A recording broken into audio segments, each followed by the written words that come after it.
So guys, welcome back to my channel princess জুমা blog. তোমরা সবাই কেমন আছো? আশা করি ভালো আছো। আমিও না ভীষণই ভালো আছি। তো আজকে অনেক দিন পরেই তোমাদের সঙ্গে শেয়ার করছি একটু চাউমিন, কারণ সবাই বাড়িতে চাউমিন বানায়, বাট রেস্টুরেন্টের মতন চাউমিন আমরা কেউ পারি না। বাট আজকে আমি এটা তোমাদের সঙ্গে শেয়ার করলাম রেস্টুরেন্টের মতন চাউমিন বানানোটা। তো আমি প্রথমত চাউমিনটা আমি সেদ্ধ করে নিচ্ছি। দেখো, তো আমার এখানে 5 প্যাকেট মতন চাউমিন রেখেছি।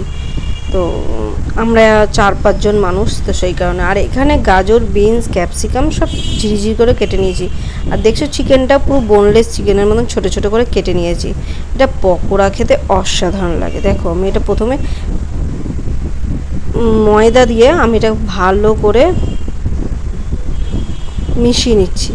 এটাকে আমি ভাজবো। তো এর মধ্যে আমি কী কী দিচ্ছি দেখো, নুন দিয়েছি, নুন আর জাস্ট সামান্য একটু হলুদ দেব।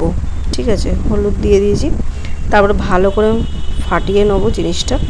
তো হালকা করে প্রথমে অল্প জল দেবে, যাতে বেশি জল না হয়ে যায়, একটু আটা আটা টাইপের হবে। তারপরে তোমরা ওটাকে ভালো করে ফ্রাই করবে। তো যাই হোক, আমি এখন এটাকে একটু ভিনিগার দিলাম, যাতে মাংসটা একটু তাড়াতাড়ি সেদ্ধ হয়ে যায়। ভাজা করলে সেদ্ধ হয়ে যাবে। আর আমি এখানে প্রথমত পেঁয়াজটা কেটে একদম দেখছো পুরো ঝিরিঝিরি করে কেটে নিয়েছি। কেটে নিয়ে আমি এটা ভেজে নিচ্ছি।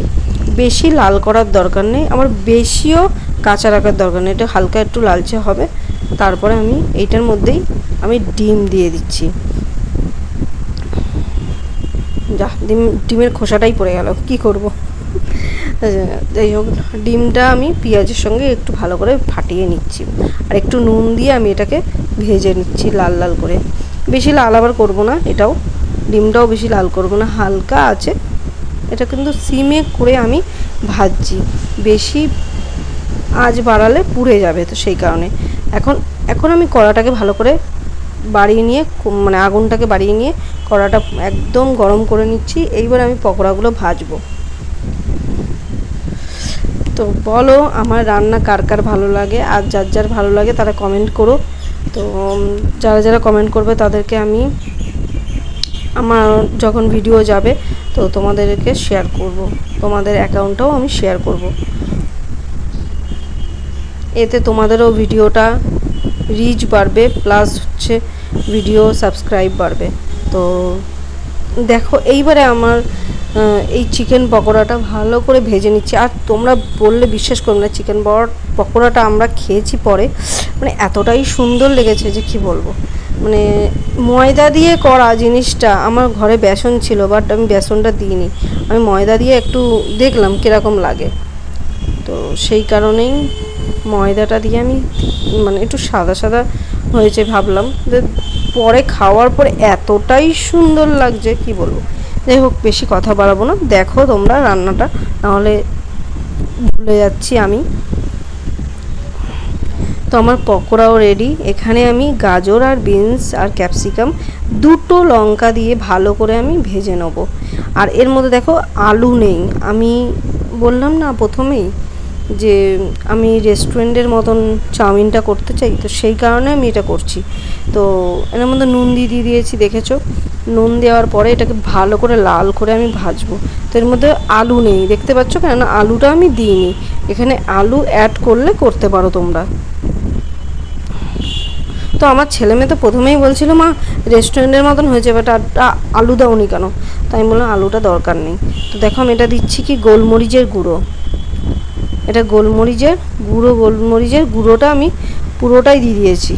1 প্যাকেটটাই আমার পুরোটাই লেগেছে, কারণ অনেকটা চাউমিন তো পুরোটাই আমি দিয়েছি। তো এটা যতক্ষণ না লাল হচ্ছে হালকা করে ভাজবো। তারপরে আমি ভাজা হয়ে যাওয়ার পরে চাউমিনগুলো অল্প অল্প করে আমি দেবো, দিয়েছি দেখতে পাচ্ছ। দেওয়ার পরে এটাকে ভালো করে আমরা নাড়বো। তো এরপরে আমি আর বেশি ভয়েস দিচ্ছি না, তোমরা দেখো ভিডিওটা। আর তোমরা সবাই কমেন্ট করো কে কোথা থেকে দেখছো, আর রান্নাটা কেমন লাগলো, রেস্টুরেন্টের মতন রান্নাটা কি হয়েছে কি না, তোমরা কমেন্ট করে জানিও।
দেখতে পাচ্ছ আমার চাউমিন রেডি হয়ে গেছে।